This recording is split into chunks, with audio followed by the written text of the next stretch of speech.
Glória a Deus. Mais uma vez. A paz do Senhor, irmãos. Amém. Glória a Deus. Pode se sentar.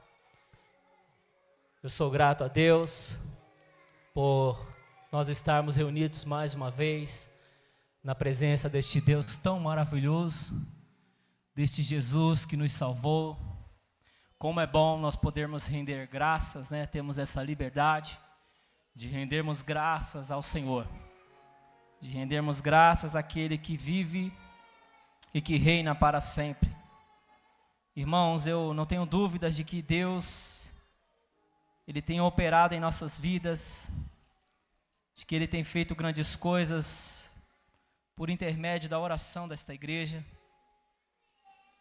Eu também tenho testemunhos de livramentos, vitórias que o Senhor tem nos dado, e creio que ainda terei muito mais para contar do que o Senhor tem feito em minha vida, em minha casa, em meu casamento. E tudo é motivo de nós darmos graças ao Senhor, louvarmos aquele que é digno de toda honra, toda glória, todo louvor. Obrigado, Thaís. Nós engrandecemos o nome do Senhor por estar aqui nessa noite. É como a nossa irmã Irene disse, né? A gente tem gratidão a Deus, mas ao mesmo tempo um nervoso, né? Mas Deus é bom. E a misericórdia dele dura para sempre. Eu sempre aprendi que se eu não tiver nada para falar, eu subo aqui e falo que Deus é bom. E o diabo não presta, né? Irmãos, eu quero ler com você um texto em Êxodo, capítulo de número 14. Êxodo, capítulo de número 14, o livro da saída do povo de Israel. Este livro tão maravilhoso, conhecido pela igreja do Antigo Testamento. E nós vamos ler o capítulo de número 14. Quero convidar você para ler comigo alguns versículos, para nós falarmos aquilo que Deus ali colocou em nosso coração. Êxodo, capítulo de número 14, a partir do versículo 1, diz assim a palavra do Senhor.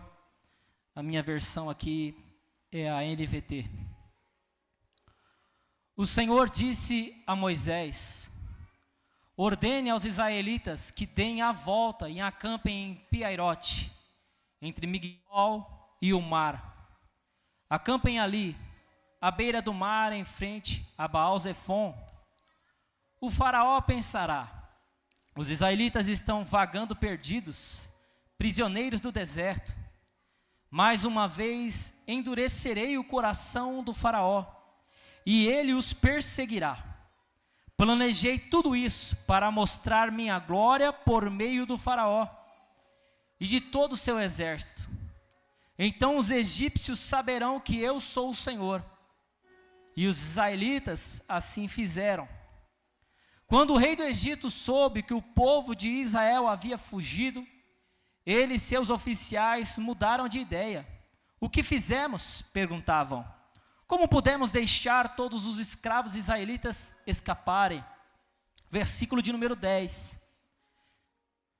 Quando o faraó se aproximava, os israelitas levantaram os olhos e viram os egípcios marchando contra eles.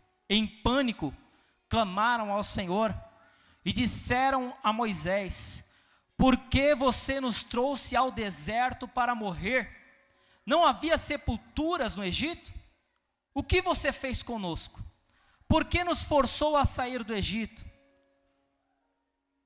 Verso 14, o próprio Senhor lutará por vocês, fiquem calmos. Então o Senhor disse a Moisés: por que você está clamando a mim? Diga ao povo que marche. Versículo 18, quando minha glória se manifestar por meio do faraó e de seus carros de guerra, e os seus cavaleiros, todo o Egito haverá e saberá que eu sou o Senhor. Amém. Um texto bastante conhecido, principalmente o versículo de número 14, que você tiver a versão mais antiga vai estar: o Senhor pelejará por vós, e vós calareis.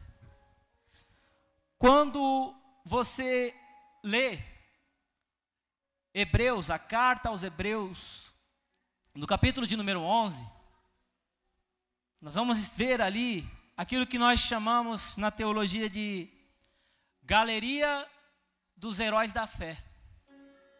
Lá em Hebreus capítulo 11, nós vamos ver pessoas que, segundo o escritor, venceram pela fé. Pessoas que demonstraram fé em seu tempo, fé no Deus Todo-Poderoso, no Deus de Israel. E dentre os nomes que estão ali naquela galeria, nós vamos encontrar o nome do pai da fé, que é Abraão. E nós vamos encontrar Abraão ali, dentre aquela lista. E algo interessante que o escritor ele vai falar ali em Hebreus 11 é que muitos dos citados morreram sem alcançar a promessa, mas que venceram pela fé.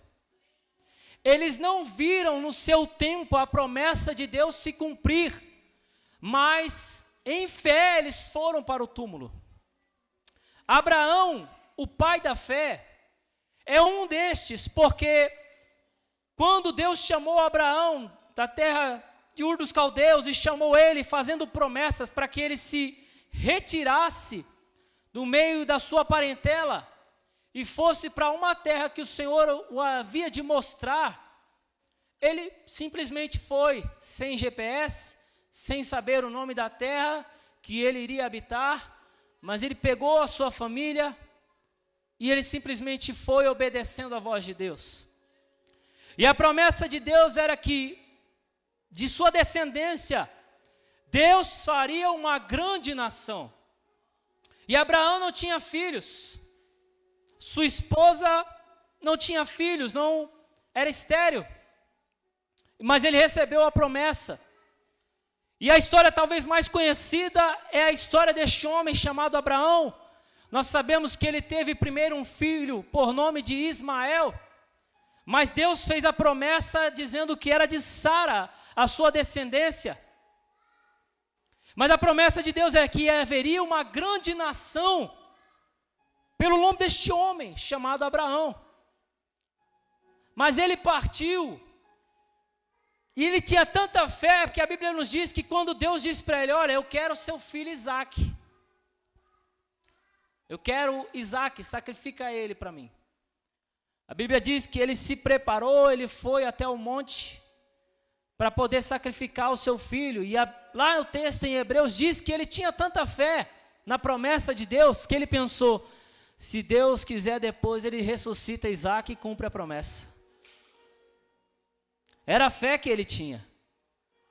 Mas a Bíblia diz, e você sabe que no momento em que ele ia sacrificar, Deus disse: basta, Abraão, agora eu vejo que você me teme.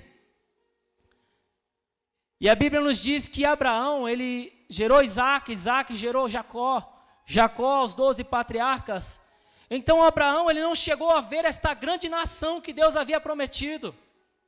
Mas essa promessa, ela passou para Isaque. E de Isaque, esta promessa passou para Jacó, que Deus mudaria o seu nome, o chamaria de Israel. E Israel, a Bíblia diz que este homem, ele vai para o Egito, porque é bom falar para pessoas que sabem, conhecem a palavra. Um dos filhos de Jacó, chamado José, ele foi vendido, ele foi para o Egito, nós conhecemos a história de José. E quando chegou o momento de José se revelar aos seus irmãos, ele chamou toda a família de seu pai, 75 vidas, diz a Bíblia, para morar no Egito. Ainda não era uma grande nação, ainda não era o completo da promessa de Deus. Mas a Bíblia nos diz que quando José morreu, passados-se os anos, levantou-se um faraó que não conhecia a sua história, ou seja, que não valorizava a história de José, que não respeitou o nome de José. E a Bíblia nos diz que ele pegou este povo, que outrora era chamado como convidado, habitando na terra de Gósen, no Egito, e pegou este povo e começou a oprimir este povo, dizendo: vocês moram aqui, mas vocês não são donos da terra. E começou a escravizar este povo, os filhos de Israel. E o que é maravilhoso, irmãos, é que a Bíblia nos diz que quanto mais Faraó apertava este povo, mais esse povo crescia, mais este povo multiplicava a descendência. O povo estava crescendo numa terra estranha, o povo estava crescendo em meio à escravidão. E a Bíblia nos diz, irmãos, que foi tão grande a perseguição, foi tão grande a tormenta que Faraó causou ao povo, que eles começaram a clamar e a invocar o Deus de seu pai Jacó, o Deus de seu pai Isaque, o Deus de seu pai Abraão. E se você me perguntasse por que Deus resolveu descer, a Bíblia diz que Deus ouviu o clamor do povo e desceu para livrá-los. Se você me perguntasse por que Deus fez isso pelo povo de Israel, eu tenho uma resposta, é para dizer que Deus é Deus de aliança. No capítulo 2 de Êxodo, versículo 24, diz que Deus ouviu os gemidos e se lembrou da aliança que ele havia feito lá atrás com Abraão.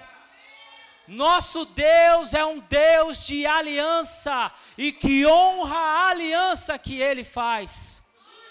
Aleluias!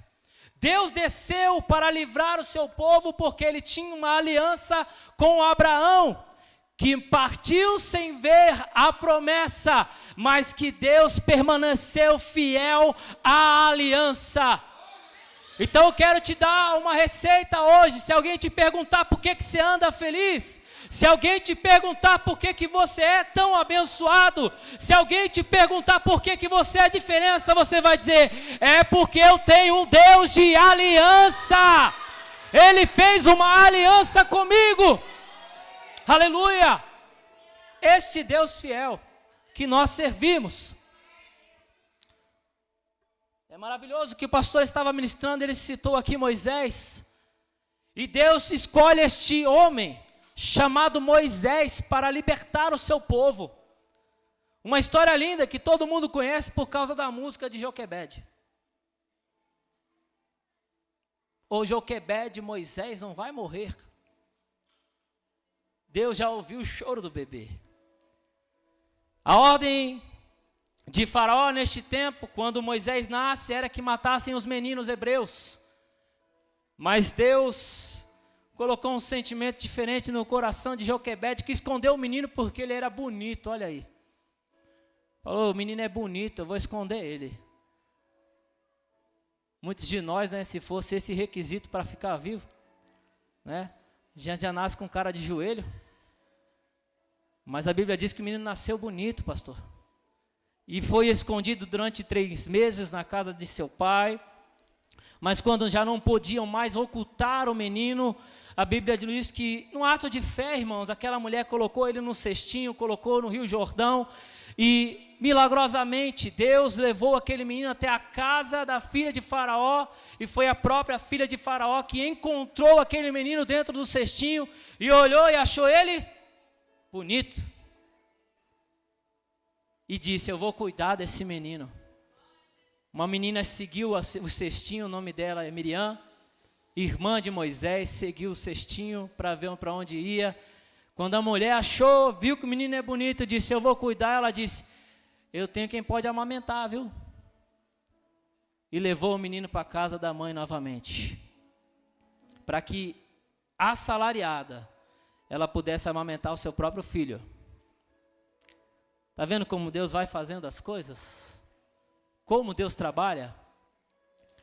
Então esse menino, que já começa com um milagre, desde o seu nascimento, desde a sua infância, foi criado na casa de Faraó, mas não pertencia àquela casa. Quando chegou o tempo oportuno, e olha a circunstância, quando ele viu que alguém do seu povo estava sendo maltratado por um egípcio, ele se levantou para defender e acabou matando o egípcio. E de medo escondeu ele na areia. Você vê o sentimento dele já era para ser libertador daquele povo. Já estava isso no coração dele. Quando Deus implanta alguma coisa, irmão, em seu coração, dá atenção a isso. Presta atenção naquilo que você talvez pensa muito naquilo ali. Talvez você se preocupa mais do que os outros com uma coisa. Sabe, tem gente que tem uma chamada e não sabe que é a chamada. Tem gente que Deus colocou uma preocupaçãozinha no coração dele, que ele não sabe que é a chamada que Deus está fazendo na vida dele, para que ele venha cumprir aquele projeto. E Moisés, tanto que ele queria defender o seu povo, que ele acaba matando aquele egípcio, esconde na areia, mas no outro dia de medo, porque ele viu que causou um burburinho, quando acharam o corpo, quando alguém veio falar com ele, ele foge, vai para o deserto, e a jornada dele é de 40 em 40 anos, nós conhecemos, irmãos, eu quero aqui ser rápido, e quando chega o momento oportuno, Deus vai falar com este homem por intermédio de uma sarça que ardia e não se consumia, e Deus escolhe ele para tirar aquele povo do Egito. Irmãos, Deus envia 10 pragas porque Deus tira com mão forte. Deus envia 10 pragas para mostrar o seu poder para os egípcios e mostrar o seu poder para o seu povo, que não o conhecia muito bem ainda. Eles precisavam ter experiência. E a Bíblia nos diz que Deus separava os hebreus do povo egípcio enquanto ele mandava as pragas. Até que chegou um momento em que Faraó, ele disse, basta, leve este povo, deixe este povo embora. E o povo sai do Egito meio que correndo, porque o povo queria eles fora, era como uma praga agora, eles não queriam mais. Mas olha este texto que nós lemos aqui, quando chega este momento, e aí você fica, que Deus, hein? Deus disse para Moisés, eles estavam indo, eles estavam já no deserto, e Deus disse, volta um pouquinho com este povo, Moisés. Volta um povo com eles, e acampa com eles em Pi-Hairote, em frente, entre Migdol e o Mar Vermelho, ou no campo de Baal-Zefon, fica ali, porque vocês voltando um pouco, os egípcios vão pensar que vocês estão perdidos no deserto. Olha Deus fazendo.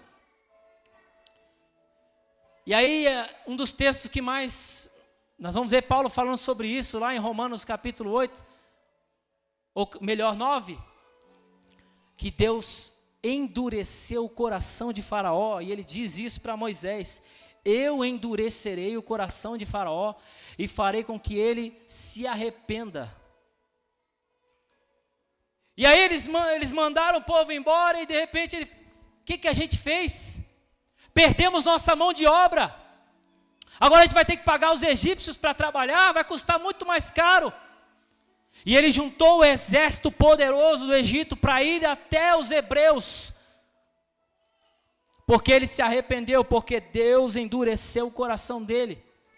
Mas o texto que nós lemos, o versículo de número 10, a Bíblia diz que o povo viu o exército vindo, irmãos.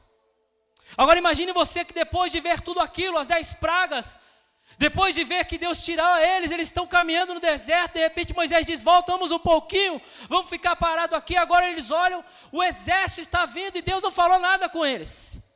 Deus falou com Moisés.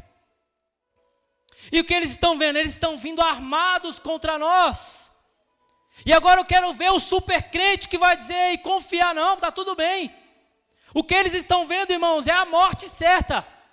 O que eles estão vendo é o perigo. Eles não estão enxergando bênção, eles estão vendo morte, porque o exército vem bem armado, equipado com carros de guerra. Daí surge a murmuração, porque no meio da tormenta, cada um vai ter uma reação. E nós somos seres humanos. Você tem que entender que enquanto você está cheio de fé, irmãos, e diz, não, vai passar rapidamente, o outro vai agir de forma diferente. Às vezes o outro vai começar a murmurar. E é coisa do ser humano. Ninguém aqui é super crente. para dizer: não, comigo não acontece. Eles estão vendo morte, eles estão vendo o exército vindo contra eles. E dizem: Moisés, por quê? Agora vamos morrer no deserto? Será que não tinha sepultura lá no Egito? É essa a intenção? Olha isso, irmãos. Mas enquanto eles estão vendo morte, quem foi que fez tudo isso? Essa é a questão. Quem fez o exército seguir o povo hebreu? Quem levantou o exército? Inimigo. Foi Deus. Deus criou uma situação em que Ele não revelou ao seu povo qual era a sua intenção, só para Moisés, e não falou para todos. Deus tinha um propósito em meio àquele exército inimigo vindo até eles, aleluia. Deus tinha um propósito em meio ao levante do exército inimigo. E Deus disse: eu vou glorificar o meu nome por intermédio do exército. Agora pare para pensar, irmãos, que se Faraó tivesse simplesmente deixado o povo ir, mais na frente aquele povo poderia pensar: não, a gente tem que agradecer Faraó porque ele deixou a gente sair. Mas Deus tem suas maneiras de trabalhar. Deus tem suas maneiras. E muitas das vezes, irmãos, Deus faz as coisas ficarem ainda piores. Deus muitas das vezes pode deixar as coisas, fazer as coisas ficarem piores. Mas uma coisa nós não podemos esquecer, é que Ele ainda está no controle de tudo. Deus, irmãos, Ele enviou uma nuvem que guiava o povo no deserto. Aquela nuvem servia de sombra no meio do calor do dia, para que eles não morressem por causa do calor. E servia como chama de fogo à noite, para que eles não morressem por causa do frio intenso. A Bíblia diz que quando eles viram exércitos, eles falaram com Moisés. Moisés orou a Deus. E Deus disse ao povo que marche, Moisés. Agora eles podem levantar o acampamento e começar a andar novamente. Que marche. A Bíblia diz, irmãos, que aquela nuvem, olha que maravilhoso. A nuvem que estava guiando eles, a nuvem que servia como chama para eles não morrerem de frio. Esta nuvem foi para a retaguarda de Israel. Enquanto eles caminhavam para frente, ficou entre o exército de Faraó e Israel. Enquanto Israel tinha visão para frente, o exército de Faraó não conseguia ver nada na sua frente. E ficaram a noite toda sem enxergar o povo hebreu. Sabe o que é isso, irmãos? A mesma nuvem que te guia é aquela que te protege. A nuvem que está guiando a sua vida, ela vai guardar a tua vida, ela vai guardar a tua casa. A nuvem da presença do Senhor, ela guarda você até do inimigo não te ver no momento oportuno. Aquele que habita no esconderijo do Altíssimo, a sombra do Onipotente descansará. É lindo, aleluia, esta palavra, porque foi o próprio Moisés quem escreveu. Porque ele entendia isso de estar no esconderijo do Altíssimo. Aquela nuvem não permitiu que os egípcios vissem o povo hebreu. E nós sabemos que Deus disse a Moisés: o que é que tu tem na mão? Não é uma vara? Estende. A Bíblia diz, irmãos, que o vento veio e abriu o mar para que o povo passasse com os pés enxutos no chão firme. E enquanto eles estavam atravessando, a nuvem estava atrasando o exército. Mas é interessante que primeiro Deus endurece o coração de Faraó e as coisas começam a dar errado. É uma situação que alguém já podia murmurar, mas aí fica pior, o exército vem para cima deles. Mas Israel, irmãos, já começa a ver o livramento. Eles começam a ver o livramento. Está entendendo isso? Em meio à tormenta, procura o livramento. Presta atenção, porque você vai ver o livramento. Presta atenção, porque se você reparar no que Deus está fazendo, você vai reconhecer o livramento. poderia estar acabado, poderia estar destruído, poderia ter desistido, mas eu e você podemos ver o livramento do Senhor. Eles caminham, a nuvem atrás do exército, até que Deus vai permitindo aos poucos o exército ir avançando, enquanto o povo ele está atravessando. Olha isso, irmãos. Eu não sei qual é a situação que você tem passado, mas o que você entende que Deus pode fazer na tua vida? E quando eu digo isso, eu não digo do tamanho do poder dele, mas até quando, até onde você dá permissão, de certa forma, aqui, entre aspas, e dizer, não, Senhor, pode fazer na minha vida. Porque Deus quer cumprir os seus propósitos através de nós, irmãos. Porque há situações que nós não entendemos. Há situações que nós não sabemos o porquê está acontecendo. Quando José foi vendido pelos seus irmãos para o Egito, talvez a sua alma ficou entristecida, ele não podia compreender. Mas lá na frente, depois de todo o sofrimento que ele passou, quando ele encontrou os seus irmãos, ele disse, olha, vocês não precisam ficar tristes não, porque na verdade não foram vocês que me venderam. Deus me enviou à frente de vocês, para poder guardar vocês e a sua casa. Isso, irmãos, é uma palavra de um homem que entende que Deus tem suas maneiras de trabalhar, e que Deus, ele faz conforme o seu querer, mas que no final, irmãos, o fim é glorioso. Então permita a Deus fazer na tua vida. Permita a Deus fazer na tua vida. Ele tem o controle de tudo, sim, mas a Bíblia diz que Ele quer que a nossa vontade esteja entregue a Ele. É por isso que Jesus ensinou a oração do Pai Nosso, Thaís. Seja feita a tua vontade, não a minha. Irmãos, é entender que Deus, Ele vai criar situações para que o nome dEle seja glorificado e que para no final a nossa vitória seja com o cântico de louvor a Ele. Porque no final José pôde dizer, não, o Senhor me enviou à frente de vocês.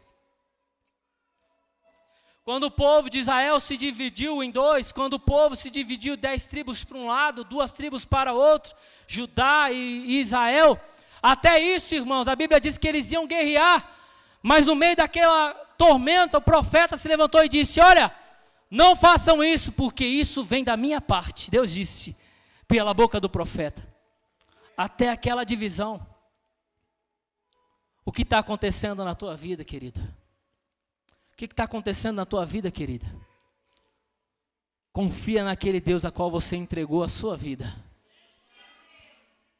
Deus pode, Ele cria situações para que o nome dEle seja glorificado. E por mais que o povo não estava entendendo aquela situação, quando eles chegaram do outro lado, irmãos, a Bíblia diz que Deus disse para Moisés, estende a mão de novo, Moisés. E as águas voltaram para o seu lugar, o exército do inimigo foi destruído. As suas armas ficaram no meio da praia, Israel podia ver os corpos espalhados na praia. E agora foi só cantar, só o Senhor é Deus, só o Senhor é Deus. Só pode cantar isso de dentro da alma, com o coração, aquele que passou pela experiência para entender que não só o Senhor, Ele é Deus. Você talvez conhece um pouco do Senhor, mas quando Ele permitir algumas coisas na tua vida, na minha vida, nós vamos cantar lá na frente com entendimento. Este Senhor é Deus. Nessa noite o Senhor me trouxe para trazer fé ao teu coração. E para dizer, eu estou trabalhando na tua vida. Por mais que as coisas parecem que a cada dia está piorando. E Deus diz, você não sabe em quem que eu vou glorificar o meu nome? Deus usou o faraó e seu exército para glorificar o nome dele, mas quem nos nossos dias o Senhor vai usar para glorificar o nome dele? Nós podemos não saber, e no momento não entender aquilo que está acontecendo na sua vida. Por que tanta tormenta? Por que tanta guerra? Mas ei, Deus tem um propósito no meio dessa tormenta. Deus tem um propósito no meio dessa luta. Deus tem um propósito em meio a este sofrimento, querido. Basta esperar no Deus de toda a terra. Basta esperar naquele que tem o controle em suas mãos. Porque no fim é o povo de Deus que grita que só Ele é Deus. É o povo de Deus que toma posse da promessa, porque Deus é Deus de aliança. E os que confiam no Senhor, Ele tem as suas forças renovadas. Creia, você vai alcançar a promessa. Deus é fiel para cumprir aquilo que Ele te prometeu. Deus é fiel para abençoar você da maneira que Ele disse. Mas entenda que Ele não revela os caminhos que nós vamos passar enquanto Ele está cumprindo esta promessa. Tudo há um propósito, há um processo. Mas o que nós devemos fazer é levantar a nossa mão como Moisés e esperar que Deus mande o vento dele. Deus vai mandar o seu vento, Deus vai mandar as águas voltarem, Deus vai destruir o inimigo, mas nós precisamos confiar naquilo que Ele está fazendo.